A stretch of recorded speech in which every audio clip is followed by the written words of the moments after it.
ॐ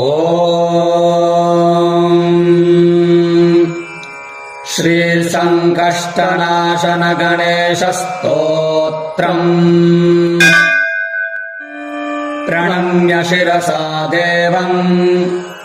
गौरीपुत्रम् विनायकम् भक्तावासं स्मरेन्नित्यम् आयुष्कामार्थसिद्धये। प्रथमम् वक्रतुण्डम् च एकदन्तम् द्वितीयकम् तृतीयम् कृष्णपिङ्गाक्षम् गजवक्त्रम् चतुर्थकम् लम्बोदरम् पञ्चमम् च षष्ठम् विकटमेव च सप्तमम् विघ्नराजेन्द्रम् धूम्रवर्णम् तथाष्टमम्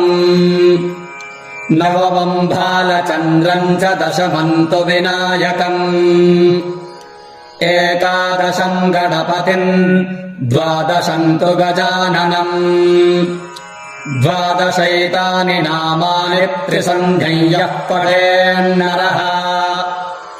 न च विघ्नभयम् तस्य सर्वसिद्धिकरम् परम् विद्यार्थी लभते विद्याम् धनार्थी लभते धनम्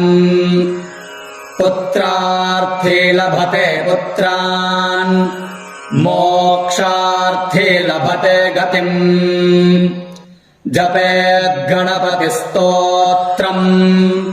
षड्भिर्मासैः फलम् लभेत्